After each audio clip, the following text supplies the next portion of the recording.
Hello students, class 9 में subject maths. तो इसमें आपका फर्स्ट चैप्टर है संख्या पद्धति यानी नंबर सिस्टम्स। छोटी क्लासेस में आपने वैसे संख्या पद्धति में से कुछ संख्याओं के बारे में पढ़ रखा है, जिसमें से आपने प्राकृत संख्याएं, पूर्ण संख्याएं और पूर्णांक पढ़े हैं। परिमेय संख्याएं भी पढ़ रखी हैं। तो संख्या पद्धति के अंदर पहला आता है इसमें प्राकृतिक संख्याएं।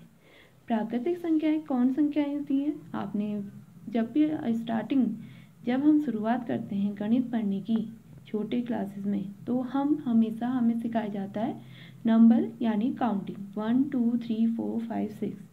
तो यही आपकी प्राकृतिक संख्याएं कहलाती हैं, यानी वस्तुओं को की गणना करने के लिए जिन अंकों का हम यूज़ करते हैं, वस्तुओं की गणना करने के लिए जिन अंकों का हम यूज़ करते हैं 1 2 3 4 5 आगे को चलते रहेंगी, इन्हें ही हम प्राकृतिक संख्याएं कहते हैं। प्राकृतिक संख्याओं को नेचुरल नंबर कहते हैं, तो इसलिए हम इसे कैपिटल एन से निरूपित करेंगे। सेकेंड इसमें आता है पूर्ण संख्याएं। अब आपने पढ़ा है कि प्राकृतिक संख्याएं 1 2 3 4 होती हैं आगे को, और जो कि संख्या अपरिमित यानी अनंत होती है, तो इनकी प्राकृतिक संख्याएं भी क्या होंगी? अपरिमित। पूर्ण संख्या हम कह देते हैं प्राकृतिक संख्या के समूह में अगर हम जीरो को और लगा दें, यानी 0 1 2 3 4, यह आपकी कैसी संख्या का संग्रह कहलाएगा? पूर्ण संख्या संग्रह कहलाएगा। क्योंकि पूर्ण संख्या है, इसे होल नंबर बोला जाता है, तो इसे कैपिटल W से निरूपित करते हैं। थर्ड आता है इसमें पूर्णांक। पूर्णांक इंटीजर्स यानी पूर्णांक में आपने छोटी क्लासेस में पढ़ा है कि हम ऋणात्मक संख्याएं भी बोलते हैं। ऋणात्मक संख्याएं। अब ऋणात्मक संख्याओं का मतलब होता है कि जो हमारे पास संख्याएं होती है, प्राकृतिक संख्याएं होती है, उन्हीं के आगे से माइनस साइन लगा दें, तो ये आपकी कहलाती है ऋणात्मक संख्याएं। तो ऋणात्मक संख्याएं शून्य और प्राकृतिक संख्याओं को मिला के जो संग्रह बनता है उसे हम कहते हैं पूर्णांक। जैसे हमने कहा -5 -4 -3 -2 -1 0 1 2 3, यह आपकी कहलाती हैं पूर्ण संख्याएं, क्योंकि इसमें ऋणात्मक संख्या भी हो गई, जीरो भी हो गया और धनात्मक संख्याएं भी हो गई। अगला इसमें आता है परिमेय संख्याएं। अब परिमेय संख्याएं यानी रेशनल नंबर, ये भी आपने पढ़ा हुआ है कि ऐसी संख्याएं जिसे हम P/Q के रूप में व्यक्त करते हैं, जहां P और Q आपके क्या होंगे? पूर्णांक होंगे। P और Q आपके होते हैं पूर्णांक।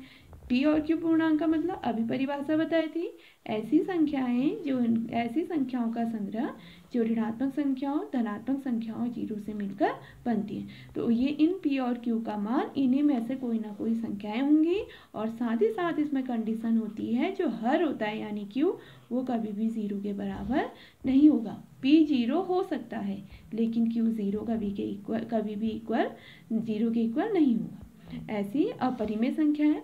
अपरिमेय संख्या हम ऐसी संख्याएं कहते हैं जिसे हम P/Q के रूप में व्यक्त नहीं कर सकते। ऐसी संख्याएं जो P/Q के रूप में व्यक्त नहीं हो सकती। अब परिमेय संख्या और अपरिमेय संख्याओं के कुछ गुण होते हैं। हम कहते हैं सभी पूर्णांक जो होते हैं, जो अभी हमने कहा पूर्णांक 0 1 2 3, ये सभी परिमेय संख्याएं होती हैं। अपरिमेय संख्या के लिए हम कहते हैं कि कोई धन पूर्णांक किसी संख्या का पूर्ण वर्ग नहीं है, तो उस धन पूर्णांक का वर्गमूल सदैव एक अपरिमेय संख्या होती है। मीन्स दो किसी भी संख्या का वर्गमूल नहीं होता है, 3 किसी भी संख्या का वर्ग नहीं है, 5 किसी भी संख्या का वर्ग नहीं है, तो इसलिए इनका वर्गमूल √2 √3 √5, ये सभी आपकी कैसी संख्या होंगी? अपरिमेय संख्याएं हैं। ऐसी यदि कोई धन पूर्णांक किसी संख्या का पूर्ण घन नहीं है, तो उस धन पूर्णांक का घनमूल सदैव एक अपरिमेय संख्या होती है। जैसे 2 किसी का घनमूल नहीं होता है, 3 किसी का घनमूल नहीं है, 5 किसी का घनमूल नहीं है, तो इनका घनमूल यानी √2, √3, √5, ये सब आपकी कैसी संख्या है? अपरिमेय संख्याएं हैं। तो अपरिमेय संख्याएं। अब जैसे हमने कहा 4 भी किसी का घन नहीं है, तो इसलिए ये भी अपरिमेय संख्या। लेकिन 8 कह दिया, 8 किसका वर्ग है? घन है 2 का, तो इसलिए 8 आपकी कैसी संख्या हो जाएगी? परिमेय। ये कैसी संख्या हो जाएगी? परिमेय। ऐसे ही अगला पॉइंट कि अगर कोई संख्या अपरिमेय है तो अगर कोई संख्या अपरिमेय है यानी जैसे 2/√3, तो इसका जो ऋणात्मक मान होगा वो भी हमेशा अपरिमेय ही होगा। ऐसी परिमेय और अपरिमेय संख्याओं को जब हम जोड़ते हैं, परिमेय प्लस अपरिमेय, या हम इन्हें घटाते हैं या गुणा करते हैं या भागा करते हैं, तो इन सब का आंसर जो आता है वो हमेशा कैसी संख्या होती है?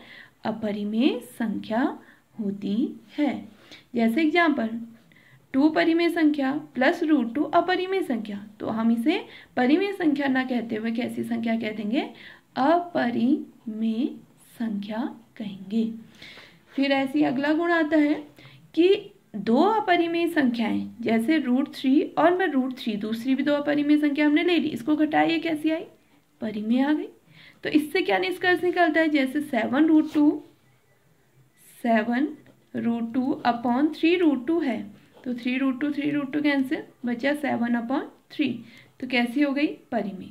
तो हम कह सकते हैं कि 2 अपरिमेय संख्याओं का योग हो, गुणनफल हो, घटाना हो, भाग हो, योग को छोड़ के घटाना, गुणा, भाग हो, तो वो जरूरी नहीं कि अपरिमेय संख्या है। और लास्ट, अपरिमेय संख्या का व्युत्क्रम भी हमेशा अपरिमेय संख्या ही होता है।